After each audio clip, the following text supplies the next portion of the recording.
Je m'appelle Ali, j'ai 18 ans et comme vous le voyez, je suis entrepreneur.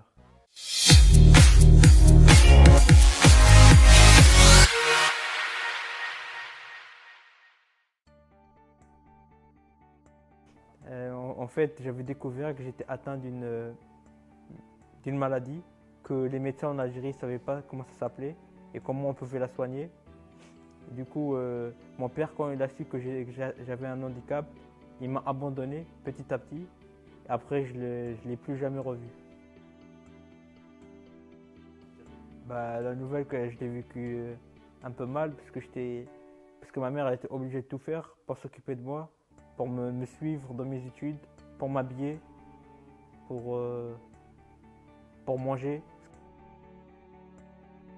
Je lui dois tellement tout parce que c'est elle qui m'a donné la vie et c'est elle qui m'a soutenu dans les bons et les mauvais moments.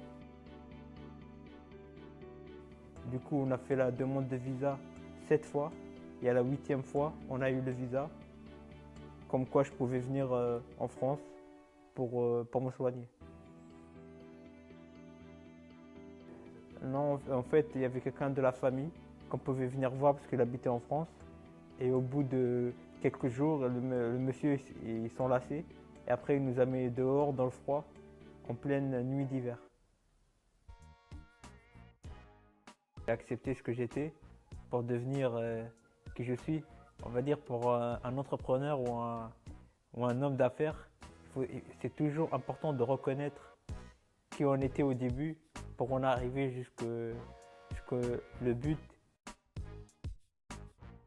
J'ai beaucoup progressé, j'ai beaucoup appris sur moi. On va dire pour moi, entreprendre quelque chose, c'était pour moi une façon de m'exprimer. Parce que je pense, dans ma jeunesse ou avec mon handicap, je ne me suis pas beaucoup exprimé.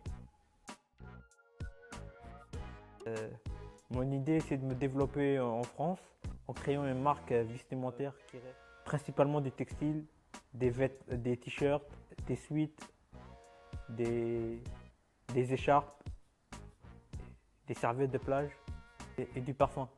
Et je compte pas m'en arrêter là. Il y a dans quelques mois ou quelques années, il y a un livre qui va arriver, une biographie qui parle un peu de ma vie.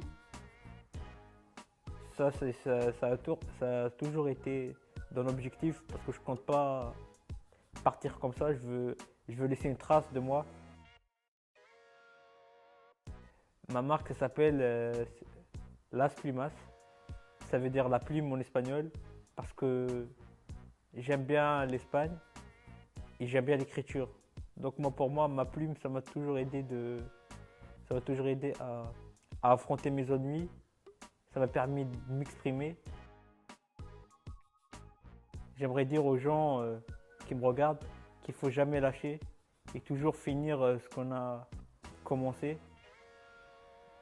et de persévérer pour avoir ce qu'on mérite ou ce qu'on a toujours voulu avoir.